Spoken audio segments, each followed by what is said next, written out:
Is technology at your work distracting you from actual work? Do you spend too much time troubleshooting PC or internet issues? IT Enabled can help. Our team of IT specialists can help you tackle your technology troubles and get you focused on growing your business in no time. Call to schedule your technology consultation 936-225-3329. IT Enabled. We're here to help. We are thrilled to have our good friend Ashley Berry with the East Texas Cancer Alliance of Hope with us today. Welcome, my friend. Thank you for having me. Yeah, it's a glad pleasure. to have you. Always.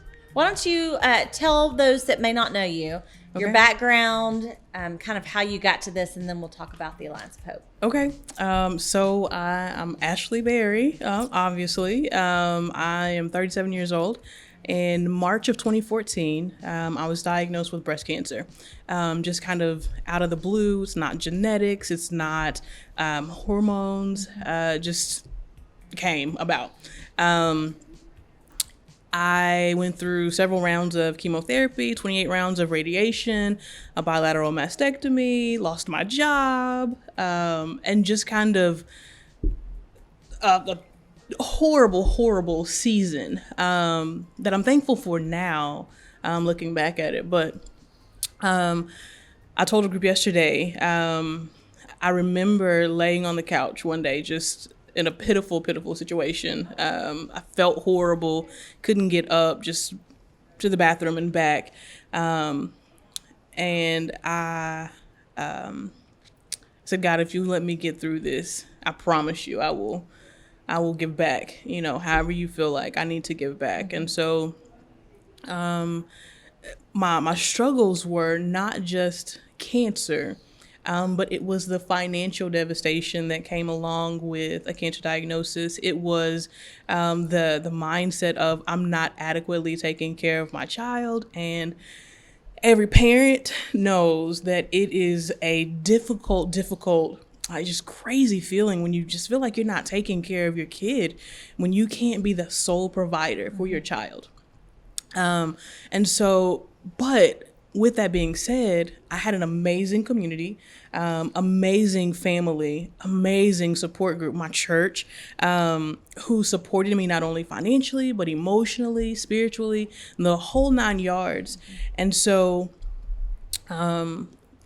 in November of 2018, I decided that, it was time for me to make my promise good. And I decided to start the East Texas Cancer Alliance of Hope. And we are am I going too far? No, you're good. No, okay.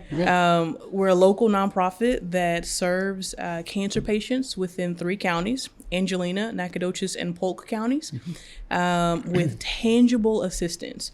And so when I say tangible, I mean we are providing financial necessities basically for our clients, and paying for rent and mortgage and utilities and gas vouchers and insurance payments and car payments and really anything that a client may need when they have a cancer diagnosis. I think a lot of times people think, you have a great insurance plan, you're good. Well, and you did have a good insurance plan because I know your story. Correct. Right. You had a great job. You had a great insurance plan that Right. covered your chemo. Right. Until. Covered every bit of my chemotherapy, which is crazy, because I know some people who have paid literally hundreds of thousands of dollars just for chemotherapy. And mine was all covered. And so that was up until I lost my job, Right. Which was at the end of July 2014. And I had a bilateral mastectomy literally 2 weeks away. Wow. And so it was crazy. Yeah, everything shifts and Everything shifted and very, very quickly. And so you think about, all right, I got to get this cancer out of me in 2 weeks. How am I paying for it? Luckily, MD Anderson they have a financial assistance program, but that financial assistance program basically turns into Medicaid. So I was able to get under their financial assistance program and then go into Medicaid. And so for a lot of people, it just doesn't happen that easily, because, if you have a certain dollar amount in savings, then you don't get Medicaid. Right. If you, if you have a certain amount of assets, you don't get Medicaid. If your house is worth so much, you don't get Medicaid. And so our goal is to be able to assist individuals who are in these really, really, really difficult situations with a cancer diagnosis, and meet them where they are. For those individuals who don't immediately qualify for Medicaid, we're there for them. It doesn't matter how much money they were making, how much money they are making. A cancer diagnosis is tough financially. And so we are financial assistance, like I said. We're also navigation. A lot of what I spend my day doing is navigating our clients to and from. Where do I go now? What does this really truly mean? What's the next step? My doctor said, XYZ, it went over my head. I don't know what they're talking about. All right, let's break it down. Yeah. And you're actually being certified for that. Is that correct? Correct. Yeah. I'll take my certification test on December the 4th. My eyes are heavy even right now because before I came here, it was just a massive, just kind of lay it all on the table and make sure that I'm prepared for sure. And what does that certification do? Like, what does it allow you to do? So it's a oncology navigation generalist. Oh, so cool. they have it on the nursing side, and then they have it for those who are not nurses. And so I'll basically be able to, do exactly what I'm already doing. Right. Just have a certification behind my name on it. So let me ask you that with that certification, will you work in partnership with physicians' offices? Correct. The hospitals? I will be able to. Now, I'm currently doing that to some extent. Okay. If I were to call East Texas Hematology and Oncology right now, we have a working relationship currently. They send their clients. We refer clients, if necessary. And so we send individuals to MD Anderson and can get them enrolled on the financial assistance programs. Even with Dr. Roberts, if he has a client or a patient who needs to come and see us, we make sure that we take good care of them. And then a lot of times when you're at MD Anderson, you feel like, well, I got my chemo here, I need to get my radiation here. Right. We have a phenomenal oncology radiation physician, Dr. Sid Roberts, who I had my radiation with as well. And so that saves a whole heck of a lot of money. That's right. Because you don't have to do transportation. You don't have to transport back and forth. And radiation is typically every single day for a number of days. I had 28 rounds. And so Monday through Friday, for 3.5 weeks, I was at Temple Cancer Center. And so we can help our patients that way. And then we don't have to pay for lodging as well while they're away. And so yeah, it works out. To kind of put a weight on it of what it really is, uninsured or insured, what does a cancer diagnosis cost a patient who ends up with that? I'm sure it's hundreds of thousands of dollars. Yeah. And it could be even more based on the what type of cancer that you have. If it's a crazy aggressive cancer, then, uninsured or insured, somebody is going to pay a lot of money in order to get you the help that you need. Interesting. Yeah. That adds to an already really, really difficult situation, right? With fighting for your life and then having to find a way to pay for it, essentially. And it is crazy because, we love America. We love it. We love it here. Right. I'm proud to be a citizen in this great United States of America. But unfortunately, prices here when it comes to medications. Probably last year we had one of our clients who's passed away now. Here, a bag of his chemotherapy would range, thousands of dollars, and we could call. We actually found a source in Mexico and we could get all of the chemotherapy that he needed for $700.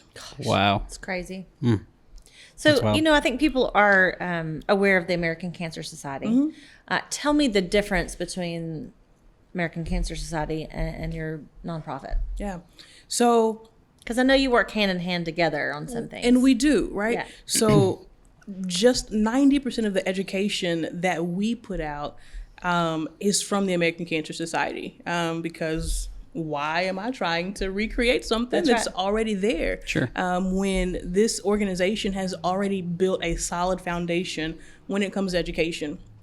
So locally, the American Cancer Society is very research and education based at this point, which is very, very necessary. And so, like, I have to tread really, really lightly with this question, simply because I'm not going to ever bash another organization.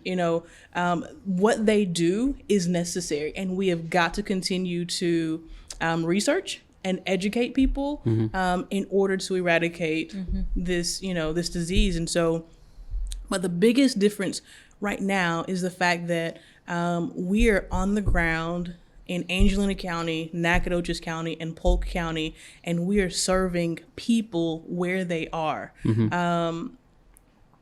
Like from my door to their door, we're right there.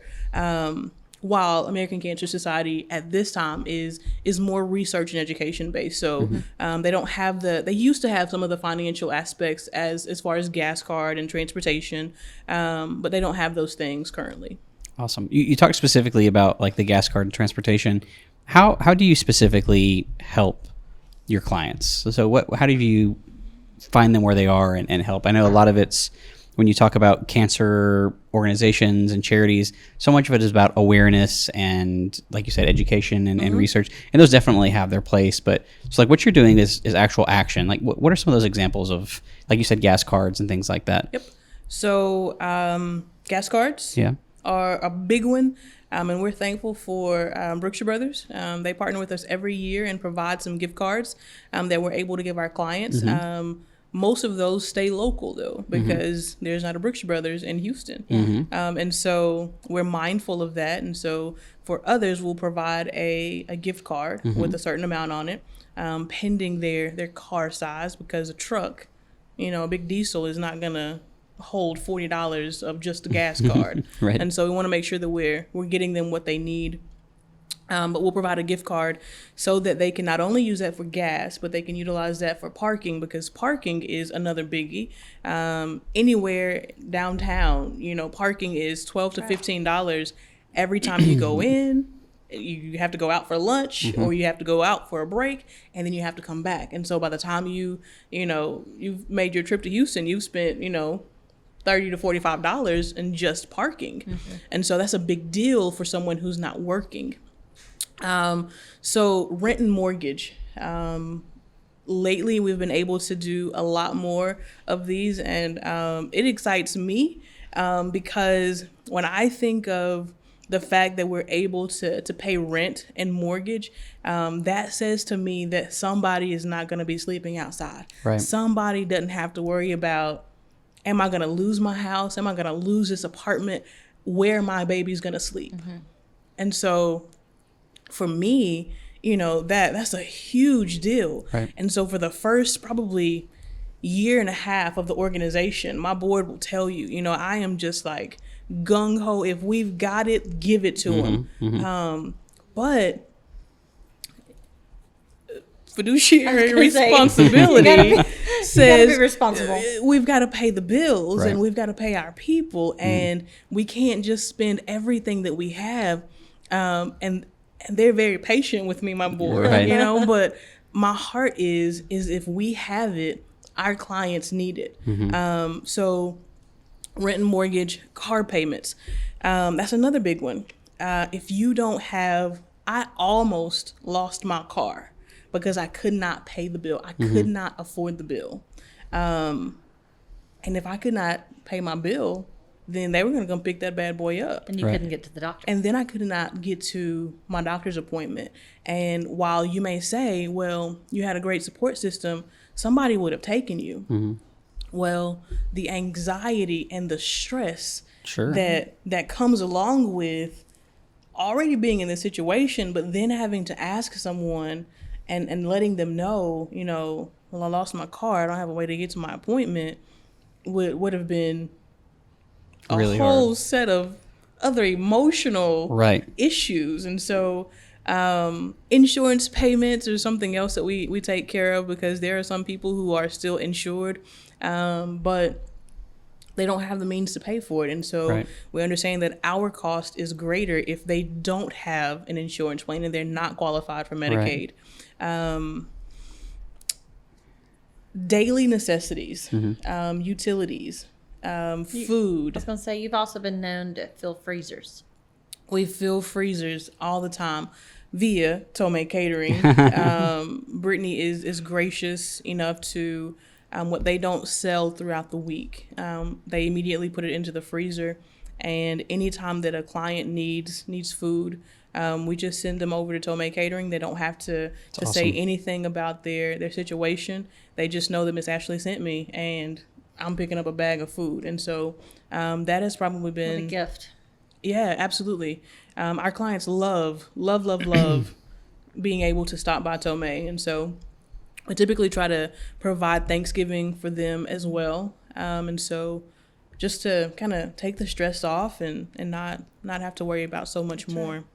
Do you ever think back to the day you were laying on the couch and your arms were raised and you think, God, I didn't know you were going to make it this big? Yeah. Well, I sit on my couch now and I raise my hands because I'm so thankful Yeah.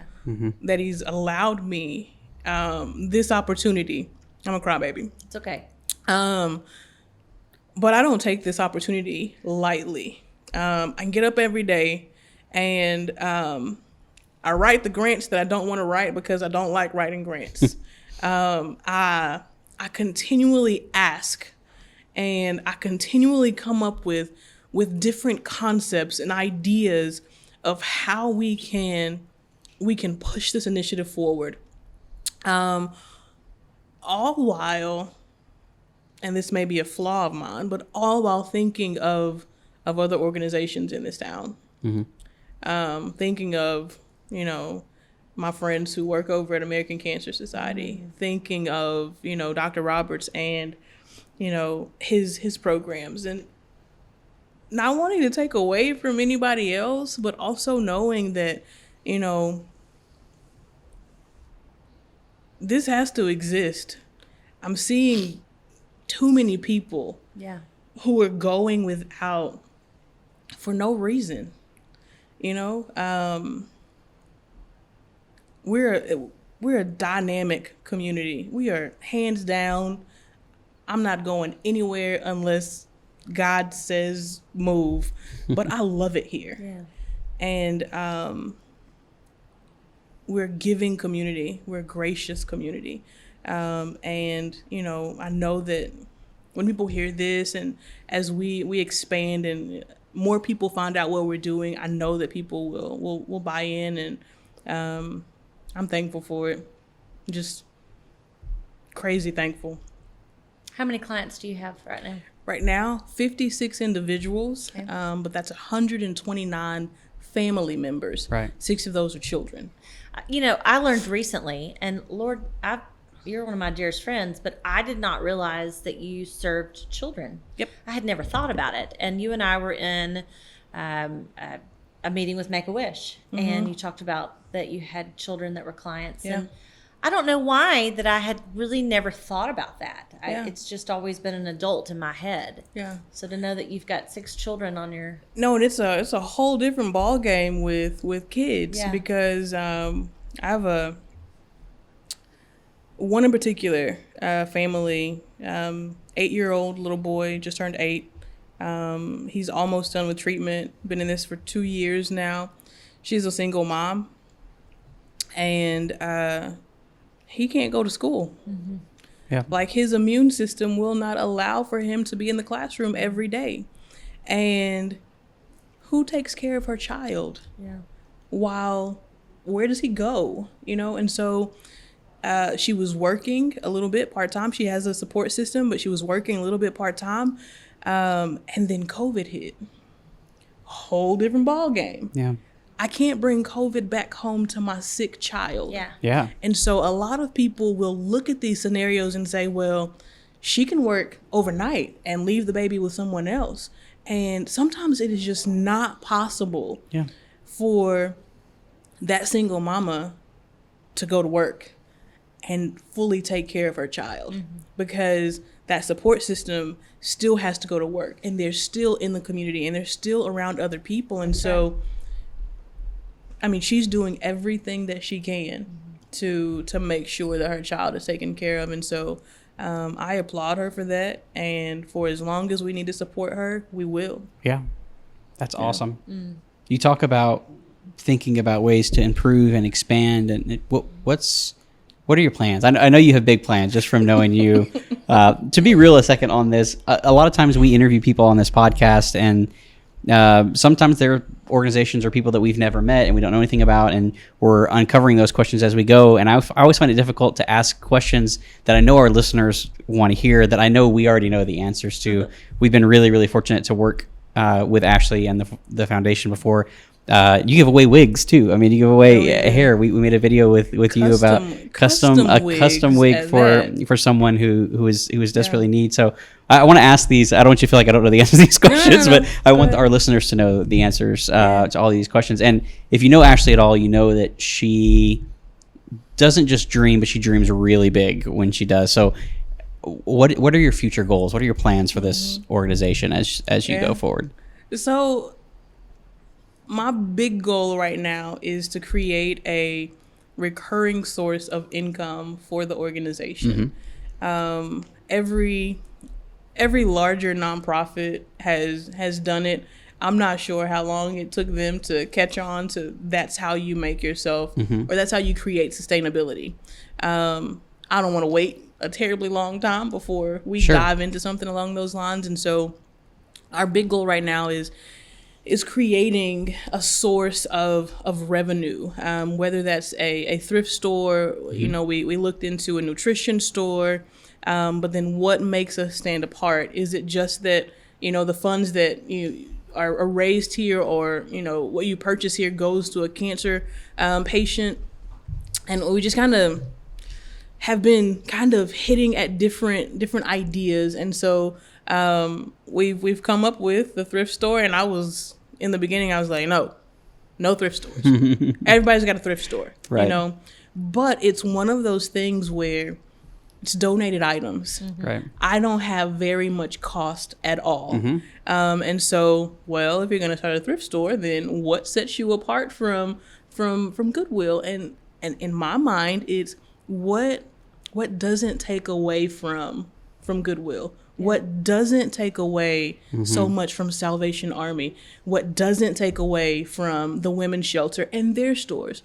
And so then we were thinking, well, there's not anything that is just specific to children. While they may have children's sections, we're not taking away from everything else that they have going on.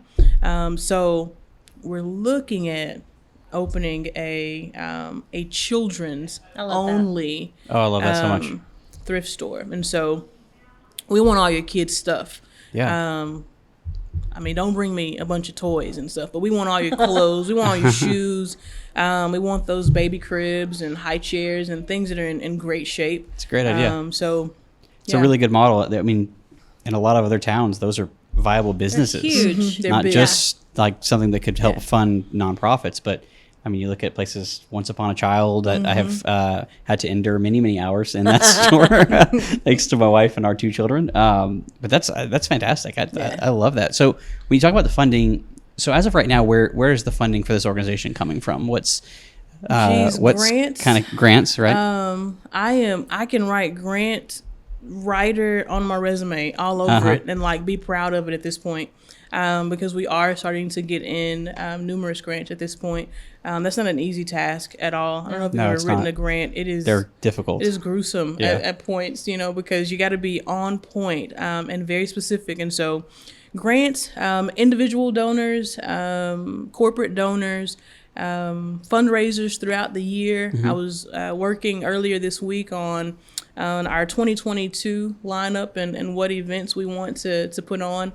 I'm still almost, doing this all by myself. I have an assistant who's answering the phones and filing and making copies and greeting clients at the door. But when it comes to grant writing and program directing and fundraising directing, that's still all me. And while I'm grateful to do it, I know that I have to plan way ahead in order to stay ahead of the game. Again, we're a giving community. We're full of nonprofits, and everyone wants to support the other nonprofits, and I love that. But in order for me to stay ahead and be where I need to be, we're planning now. Yeah. So I know you do a fun run. Yep. And are you still going to do the bike race? Bring back We are. So I'll tell you what the 2022 lineup is. Yes. It'll start in late winter, which is the full marathon, half marathon, 5K, and a kids run. It's called Race for Hope. That's going to be on February the 18th and the 19th. The kids run is on the 18th that evening, and we'll meet downtown under the beautiful lights, and they'll run around the lights for 1 mile. And then the adult races are the next morning. Big news about the race is it will be certified this year, which means that we'll get a lot more runners. Yes. It's a super flat course. We're hoping that somebody runs it fast enough to qualify for Boston. That's awesome. So then next year we can say it's a Boston qualifier. So I need a lot of fast runners to come on. I'll come cheer them on. I cheer can't help on. with that part, Absolutely. unfortunately. And so the second thing is the Ladies Golf Association here locally. Yes. Puts on a golf tournament out at Crown Colony. That'll be either April or May. We haven't set the date for that one just yet. We're gonna try something new in the summer, early fall, which is a soapbox derby. Oh, fun. And I'm not sure if I'm gonna make it kids just yet or if it's gonna be adults. I'm leaning more towards kids because childhood cancer awareness is in September. Yes. And so I'd love to be able to have a ton of kids surrounding other kids because I think that it's important to understand what your peers are going through when they're sick. Understand what your peers are going through when their parents are sick. And it just makes for a great kid, to be able to put something together like that and showcase it and make it functioning. I'm excited about that one. So, Love it. And then Piney Woods Purgatory is coming back. Yay. In October of 2022. That's great. We have a solid committee at this point, whereas last year we had a great committee. It was just we needed some more people. It's a really big event. And so we need a lot of hands on deck in order to make it happen. The route has already been certified. And so we're looking forward to it. So those are the 4 big events. For those that don't know, Piney Woods Purgatory is a very, very intense bike race. Very, very intense. Yep. That's right. Awesome. Up to 100 miles. Up to Been 100 around miles. a long time. It has. We're excited to bring it back. We're it needs to thrilled be. about it. Yeah. Well, that's awesome. Well, All of these things increase activity. Yeah. And so I think, moving forward, that's one thing that I want to make sure that we push for is getting people active. This year for the run, we're adding a walk to that so that the people who don't want to run or who can't run, come and walk it. Be active in some form, 30 minutes of physical activity every day helps keep cancer away. Sure. And so that's what we want for our community. Well, you're doing such great things. Thank you. Such great things. Thank you. So proud of your vision and your dream and then what you've actually implemented and what's to come. Yep. So thank you for all that you're doing for our community. Thank and you. beyond. I Thank you so appreciate much. it. Listen, I'm having fun. Yeah. Y'all know for as long as I'm having fun, I'll stick with it. Yeah. Well, we hope you keep having fun. Yeah. How can our listeners help you? How can they help this organization? And if you're listening to this, we're all very, very personally invested in this organization. We see it all the time. with nonprofits, and we have a ton of nonprofits in our community, and a lot of times we run into situations where there are a lot of nonprofits kind of doing the same thing, kind of operating in the same space, and at least that I know of, I don't know of anybody that's doing what you're doing. So how can people really get involved and really help? Every nonprofit, at the end of the day, we're moving forward because of our donors. So donations all day long. You can come by my office and donate. You can go to our website, which is etxcancerallianceofhope.org. And there's a donation page there. And you can set up a recurring donation or just a one-time gift. And it kind of breaks it down to how you're giving and what you're giving towards. Volunteers, for all of these events that we're putting on. We want to have, as many volunteers as we possibly can in order to make them successful. I think we have a couple of openings at the end of the year for board members. So that's there. Ultimately, pray for us, every day. When you think about it, not just for me, but for our clients. They're my heart. They're why I get up every day and I do what I do. And so asking for money it's not an easy task. Raising money is not an easy task. But I'll keep doing it as long as, cancer's around, and hopefully, American Cancer Society and somebody will one day come up with a cure to, make it go away. But until then, my job is to support those who have a cancer diagnosis. And so, there's always purpose in your pain. And this is, I know for sure what my purpose is in this season. And so I'm excited about it. Love it. Awesome. Well, awesome. Well, thank you so much for your time. Thank you for sharing your heart with us and being so candid and transparent about your calling in this organization. And we want to thank you so much for listening to the podcast again this week. Please do us a huge favor. We don't really ask much of our listenership here on the podcast, but please go support this organization any way that you can, whether it's through your time or through donations, or if you have ideas for the organization or anything that you can do. We ask that you definitely go and help them out. They're a really, really vital part to this community. And if you want to catch the video version of this podcast, you can catch it on the Chamber YouTube page and on the Chamber Facebook page. Thank you so much, and we will see you next week.